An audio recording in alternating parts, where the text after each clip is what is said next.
Konnichiwa out friends, तो कैसे आप सभी लोग। तो आज हम काइजू नंबर 8 का जो चैप्टर नंबर 85 का जो मांगा है उसको आज हम हिंदी में एक्सप्लेन करने वाले। तो लेट्स स्टार्ट द मांगा। काइजू नंबर 8 चैप्टर 85 में स्टोरी ने एक शॉकिंग टर्न लिया है। शिनोमिया को पूरा भरोसा था कि उसने दुश्मन का कोर डिस्ट्रॉय कर दिया है और अब फाइट खत्म हो चुकी है, लेकिन तभी अचानक से एक आवाज गूंजती है, डैडी, और पूरा माहौल ही बदल जाता है। इसका मतलब है कि एनिमी का रियल थ्रेट अभी भी जिंदा हो सकता है। आखिर ये आवाज किसकी है? क्या एक नया काइजू जन्म लेने वाला है? शिनोमिया को लगता है कि उसने एनिमी का कोर डिस्ट्रॉय कर दिया है। एनिमी भी मान लेता है कि अब वो रीजनरेट नहीं कर सकता, लेकिन तभी अचानक बार बार एक रहस्यमय आवाज गूंजती है, डैडी डैडी। ये सुनकर किकुरु पूरी तरह से शॉक हो जाती है, क्योंकि ये आवाज सीधे उसके पिता की यादों से जुड़ी हुई लगती है। पूरे चैप्टर का एक सबसे बड़ा इमोशनल मोमेंट सामने आ चुका है। किकुरु शिनोमिया अचानक से अपने बचपन की यादों में पहुंच जाती है, जहाँ एक छोटी लड़की उसके सामने खड़ी है और दोनों एक दूसरे को छूने की कोशिश कर रहे हैं।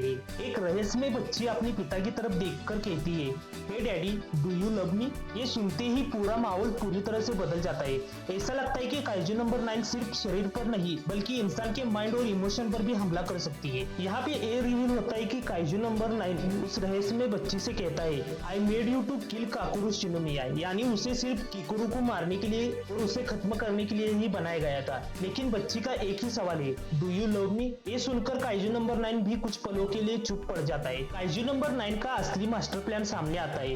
वो अपनी बनाई हुई काइजू से कहता है, become stronger than Kikoru, then I love you, यानी प्यार भी उसके लिए सिर्फ एक रिवॉर्ड है।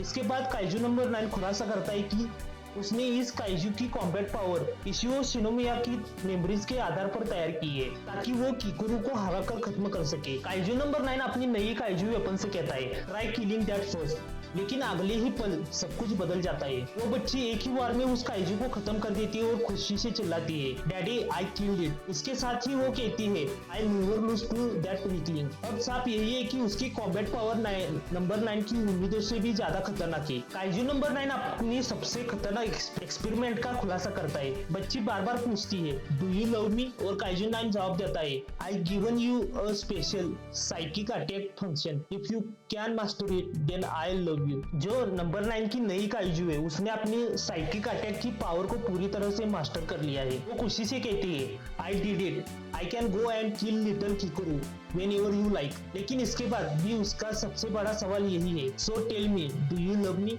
काइजू नंबर 9 फिर से कहता है, हाँ, दिस अगेन, क्योंकि वो देखते ही उसकी बनाई हुई काइजू का ध्यान मिशन से ज्यादा सिर्फ एक ही सवाल पे है, क्या वो उससे प्यार करता है। वो अपनी बनाई हुई काइजू से कहता है, like I told you before, I made you to kill Kakuru Shinomiya, if you can kill her then I am sure I can love you. अब उस बच्ची का सिर्फ एक ही मिशन है, किकुरु शिनोमिया को खत्म करना। If I kill little Kikoru then this time daddy will finally acknowledge me. अब उसके लिए ये सिर्फ एक मिशन नहीं बल्कि अपने पिता का लव और रिकॉग्निशन पाने की लड़ाई बन चुका है। वो काइजू किकुरु से कहता है, your daddy was hard on you because he loved you. लेकिन फिर वो अपनी सच्चाई बताता है, माई डैडी इज डिफरेंट, यानी उसने पहली बार समझा कि इशियो शिनोमिया की शक्ति के पीछे लव था, जबकि उसका अपना रिश्ता सिर्फ पावर और मैनिपुलेशन पर बना है। यही एहसास उसकी सोच को पूरी तरह से बदल देता है। अब ये लड़ाई सिर्फ काइजू वर्सेस ह्यूमन नहीं बल्कि लव और फैमिली और कंट्रोल के बीच बना हुआ है। कि मरते हुए काइजू नंबर 15 की आंखों में से आंसू बहने लगती है और कहती है कि to him I am nothing more than a pound. उसे आखिरकार एहसास हो जाता है कि काइजू 9 ने उसे कभी बेटी के रूप में देखा ही नहीं बल्कि सिर्फ एक वेपन की तरह उसको इस्तेमाल किया। यहाँ पे ये देखने को मिलता है कि नंबर 15 जमीन पर पड़ी हुई है और आखिरी सांस ले रही है, लेकिन उसकी नजर अब भी नंबर 9 पर टिकी हुई है। वो टूटी आवाज में कहती है, you refuse to look at me, यानी आखिर तक उसे सिर्फ अपने डैडी की एक नजर और थोड़ा सा लव चाहिए था। अंत में किकुरु शिनोमिया अपनी तलवार नीचे कर देती है और एक गहरी सी बात कहती है। वो नंबर 15 से कहती है, तुमने बहुत से मासूम लोगों की जान ली है,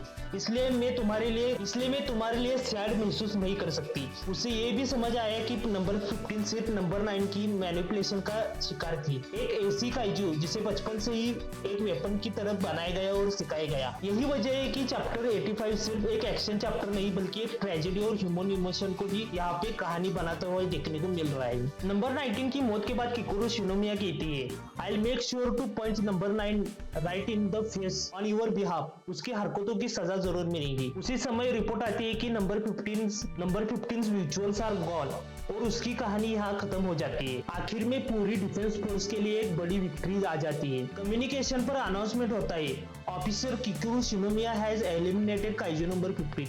ये सुनते ही सभी सैनिक और स्टाफ खुशी से चीयर करने लगते हैं। अंत में किकुरो शिनोमिया की जीत पर पूरी डिफेंस फोर्स उसे बधाई देती है। कमांडर कहते हैं, well done Shinomiya, you did it a fine job defeating the kaiju number 9। Well done Shinomiya, you did a fine job kaiju number 9 expectations. यानी नंबर 9 ने पूरी प्लानिंग की थी, लेकिन किकुरो ने उसका पूरा प्लान पूरी तरह से फेल कर दिया। तभी अचानक एक नई रिपोर्ट आती है और सबका ध्यान अगले खतरे की ओर बढ़ जाता है। अब इसका मतलब ये है कि काइजू नंबर 15 के साथ की जो लड़ाई है वो यहाँ पे खत्म हो चुकी है। एक नया इमरजेंसी सामने आ जाता है। रिपोर्ट आती है कि काइजू नंबर 11 का अनस्लॉट अभी भी जारी है और पूरे शहर में डैमेज लगातार फैल रहा है। यानी एक लड़ाई शुरू होते ही खत्म हो जा रही है तो दूसरी लड़ाई अपने आप शुरू हो जा रही है। आखिर में किकुरो शिनोमिया अपनी अगली लड़ाई के लिए तैयार हो जाती है। वो तेजी से बैटलफील्ड की तरफ और बढ़ती है और कहती है, इट्स योर टर्न नाउ। यानी अब काइजू नंबर 15 की लड़ाई खत्म हो चुकी है और अगला टारगेट है काइजू नंबर 11। बिना समय गवाए किकुरो फिर से बैटल मोड में आ जाती है। किकुरो शिनोमिया पूरी तरह तैयार है। अगली बैटल के लिए वो अपने दुश्मन को चुनौती देती है। बैटलफील्ड में फिर से केओस फैल जाता है। अचानक जबरदस्त एक एक्सप्लोजन हो जाता है, पूरी इमारत हिलने लगती है। सोल्जर्स घबरा कर अपने कैप्टन को पुकार दिए, लेकिन तभी मलबे के बीच में से एक डरावनी लैंग्वेज सुनाई देती है, ना हा हा हा हा। इसे साफ हो जाता है कि दुश्मन अभी भी पूरी तरह से खत्म नहीं हुआ है। आखिरी पलों में एक जबरदस्त एंट्री होती है। जनरल नारुमी बैटलफील्ड पर पहुंचकर मुस्कुराकर कहते हैं, I will show you that we are leagues apart my dumb disciple. वो अपने शिष्य को भरोसा देता है कि अब असली लड़ाई शुरू होने वाली है। दूसरी तरफ से जवाब आता है, allow me to grant your wish. अब दो बेहद ताकतवर योद्धा आमने सामने खड़े हैं और माहौल पूरी तरह हाइप से भरा हुआ है। लगता है कि अगले चैप्टर में हमें एक शानदार मास्टर वर्सेस डिसाइपल एक बैटल देखने को मिलेगी, जिसमें दोनों में से ज्यादा कौन काइजू को किल करेगा, या हमें एक अकाउंटेबिलिटी वहां पे देखने को मिल जाएगी। और तभी चैप्टर का माहौल अचानक से हल्का हो जाता है। The master playing into hands of disciple. Kikoru मुस्कुराते हुए कहती है, हाँ सर, वो थोड़ा सिंपल है।